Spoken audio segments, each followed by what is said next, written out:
On se calme! Détendez-vous mes petits chats. Est-ce que vous avez eu la curiosité d'aller voir les commentaires de ma toute dernière vidéo? Ne vous privez pas, ça vaut le coup. Je vous attends, y a pas de problème. Allez voir, c'est un vrai bonheur. Alors, je suis tombée sur un visiblement fanatique religieux, chrétien, qui m'explique que la sorcellerie, c'est l'œuvre de Satan. Bon, jusque-là, rien de très original. Mais la cerise sur le gâteau, le pompon sur la Garonne, c'est qu'il finit quand même par me dire qu'à cause de Satan, on a aujourd'hui le droit de changer de sexe et d'avorter. Je trouve qu'il a le dos large, Satan, pas vous?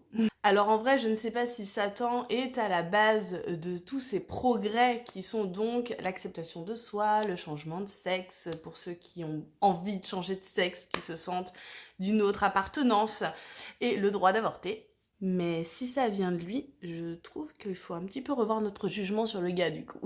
Bref. Vous êtes ici bel et bien sur le compte TikTok d'une sorcière. Foutez-moi la paix avec vos religions extrémistes. Ça me saoule. Parce qu'au final, avec un dieu aussi intransigeant que celui de ce monsieur visiblement, je me dis que peut-être qu'on devrait changer de temps en temps. Il n'est qu'amour, sauf pour ceux qui sont transgenres et les femmes qui veulent avorter. Il n'est qu'amour. Bref, je ne suis pas là pour juger quelque religion que ce soit.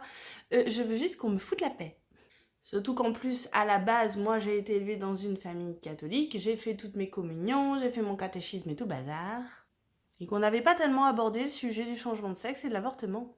Donc, si même chez les catholiques, il y a des classes en mode du plus correct au plus zinzin, eh ben on n'est pas sorti du sable. Ce qui est super dommage en plus parce qu'il y a énormément de sorcières qui sont chrétiennes, qui sont catholiques, qui ont la foi et qui vont adorer donc le dieu chrétien. Que personnellement j'ai une attache particulière avec Métatron qui est donc un archange pour ceux qui l'ignoreraient. Et qu'énormément de sorciers et de sorcières utilisent la croix par exemple lors des exorcismes ou font appel à la Vierge Marie pour protéger leurs enfants. Si on repart du principe que tous les dieux sont des égrégores, à partir de là, il n'y a pas d'interdit. On peut utiliser absolument tous les panthéons, et même le dieu catholique. Donc détendez-vous d'ici les petits gars, et faites comme votre dieu vous le dit, propagez l'amour.